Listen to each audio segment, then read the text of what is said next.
Sargon of Akkad says he's against slavery, but he actually supports slavery.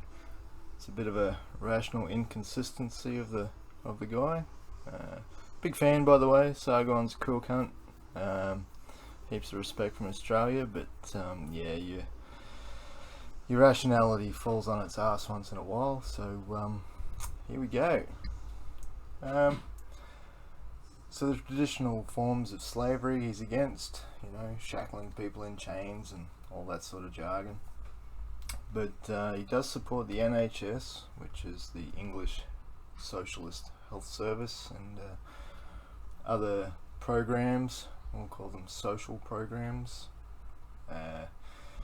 police, military, education, government, etc. Now, all of these things rely on slavery to actually function. And as a man who also supports capitalism, referring to Sargon, he should be 100% against these organisations, as they are the antithesis of capitalism. So to break it down in a simple way, make it really easy to understand, everybody who works pays taxes whether they want to or not. The amount of tax they have no control over, when they pay it they have no control over, and basically they are working to support other men. Okay, now that's slavery. Alright, that's honestly, it's pretty bullshit. Okay, private health, much better than the public health. Private security, much better than the police. Any private industry functions better than any public industry. There are ways around everything. There are obviously a lot of different thoughts, but each local community, each individual should have full control over how and where their money is spent, and not have it forcefully taken from them. So Sargon, if I'm lucky enough to have you check this out, yeah, just have a little think about that, mate. Like I said, you're a top bloke, I think you're pretty cool, but you do have some dodgy ideas, we'll say, and just a little bit more consistency will get you on the road to freedom and a better life for you and your family and everybody else around you. Alright, take it easy. Oh, P.S. You Poms kept the wrong island. Australia is the place to be, mate. See ya.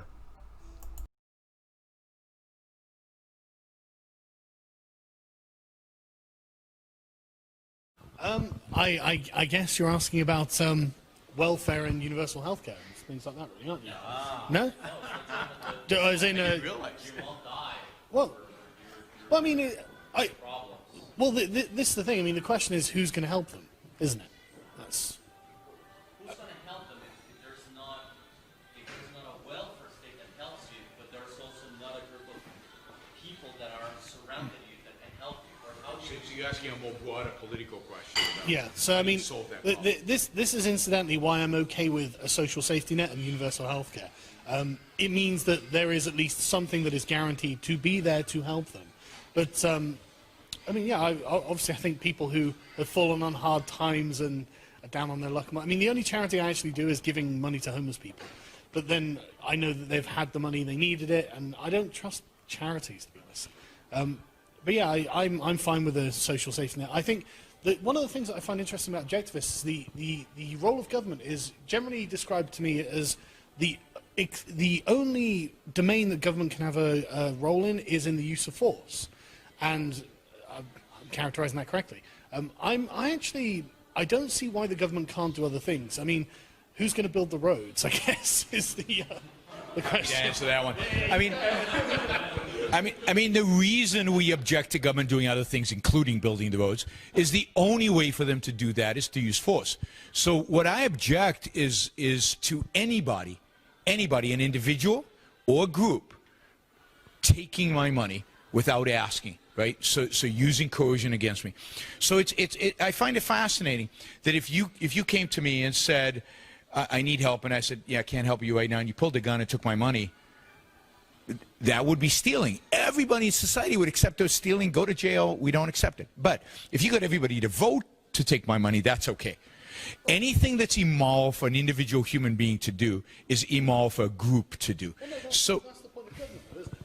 I mean, we No. imbue the government with powers that no one individual can have. No, but that's immoral. That's the essence of immorality. The essence of so Socrates is corrupting the youth, just as we try to do at King's College, and yes, right. And the group government decided that it was a bad thing, and they killed him, right? And so that's not right. Well, I agree that. So why is it right to take my money? Because you decide that the group decides that my money it should be taken away from me. It's the requirement for us to live in a society, isn't it? I mean, No. you live in a society which is an implicit consent to. There's no implicit consent. Nobody asked me. Nobody asked me. I do not want to give my money out. Yeah, but you don't leave. Otherwise, you'd have to leave. Where would I leave to? Wherever. I mean, no. I have a right to live. I have a right to live wherever I see fit, without people using force against me. That is the essence of human life in a society together. That we see the point objectivism makes is the agreement we make when we live in society is not we'll use force whenever we have enough votes to use it. The essence of the agreement we make when we live in a society is that force will never be used against another human being. No, not arbitrarily, in initiation. So if somebody doesn't want to do something, I would never force them to do it. Never force them to do it. I mean, like, for example, if someone is just refusing to follow the laws, then force has to be initiated against them to make them follow the laws. Well, but The law isn't necessarily against violence. They still have to have force initiated against them in order to follow the. They have to. People that's have to because be worse than following laws. No, because we live in a corrupt society. We live in a society in Well, which it's just a laws are contextual- not. No, society is there only as a government to have laws that protect us from violence. There should be no other laws.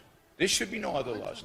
So I would say not only is something like welfare destructive to the person, to me, because money is being taken away from me without my consent, which I view as incredibly destructive. It's taking my life, it's taking my time, it's taking my effort without my consent. But I also think it's destructive to the person receiving it, because I think that they are being told, here's a check, don't think, don't produce, don't be rationally self-interest, don't pursue your life, we'll take care of you, you're too stupid to do it yourself, which I don't think 99.9% of people are.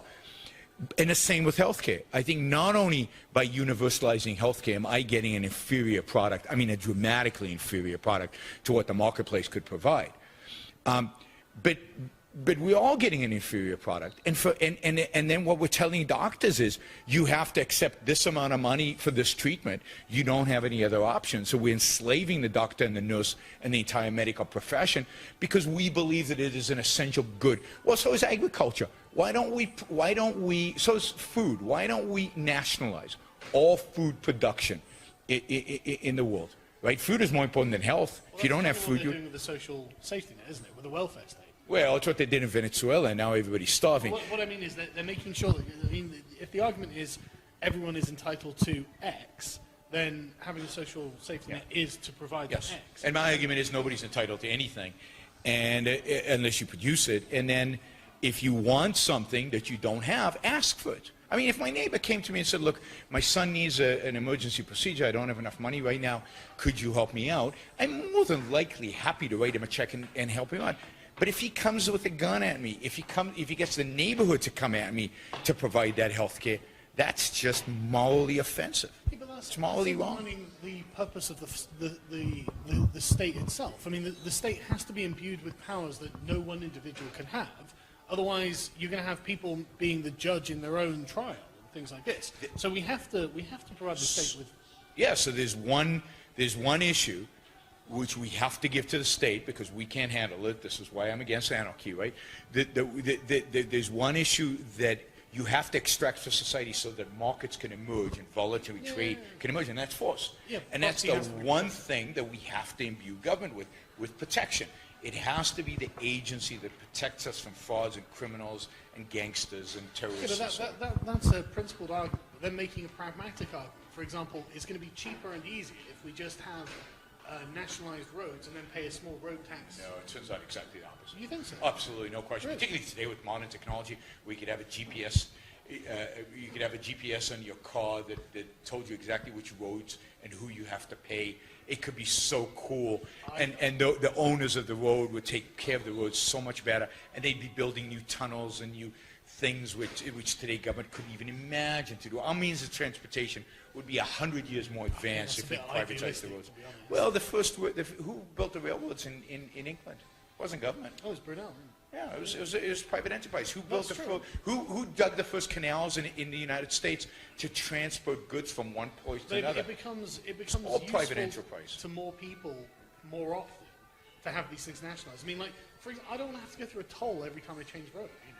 Yeah, but you are going, as a consequence of that, you're getting a tax system and a whole infrastructure that is massively inefficient in order to fund that but road. it means I pay less anyway, because, I mean, if I have to pay a toll on every road, I may as well pay a small amount overall. You wouldn't have to pay a toll on every road. I mean, the idea of privatizing road, I mean, there have been books written about it. I mean, there are private roads, and you have to pay a toll to go. Yes, some private roads you'd have to pay a toll on. Some private roads you wouldn't have to pay a toll on, depending on why the road was built and who is actually managing the road.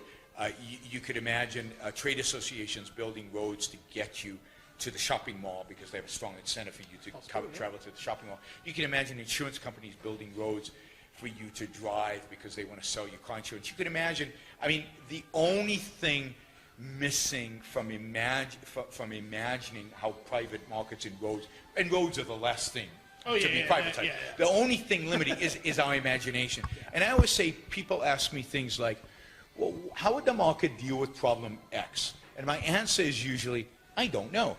But my experience with markets is that they will always come up with a better answer than anything I could imagine. Because if I could imagine those good answers, I would be a billionaire today, because I would have either done it or invested in it. But I can't imagine, if the government can't build one of I these. wouldn't want the government to build my phone. but roads are fine, right? And healthcare, which is far more sophisticated than this, far more difficult, far more important, far more valuable, I certainly don't want them to do. And education, which I view as the most important product produced in society, that is the last thing I want government to touch. Yeah, but I think it's more about just convenience rather than innovation in that regard. Something that is perfectly functional as it is, like a road. It doesn't need any particular innovation. We just need them done effectively and maintained well across the country. I'm happy to let a government do that. I saw what happened in this country last week when it snowed a little bit. Okay, yeah. A little bit. That's a British problem. It's not a British problem. But it wouldn't happen if somebody had an economic incentive around those roads. If somebody had a self-interested incentive about keeping those roads clear, they wouldn't happen. Yeah, so snow is unusual and rare. But the thing that we're missing is, what is possible, and I don't have an answer of what is possible, because again, I would make a lot of money if I did. What is possible to transport human beings from point A to point B if we privatize that problem? If we said to the marketplace, you get to innovate with regard to transportation of point A to point B. It doesn't. Everything regarding that transportation, from the road to the mechanism by which we use train, automobile, is regulated individual. Well, yeah, I'm not saying they're not regulated, but it's still a market. It's just a regulated market, isn't it? And its foundation, the road, is owned by the government. Yes. So it's like money. It's like you don't get innovation in money, with the exception of But that's not saying you can't create a new foundation privately, like with the trains. Well, of course you can, because the government won't let you, right? And the trains, once the government nationalized them and then privatized them and privatized them. I don't like the way it all disappears. Yes, originally, in a beginning stage, you could create something new and then they take it from you because it's a public utility. Yeah, I agree. Should we go for another question? Yeah, sure.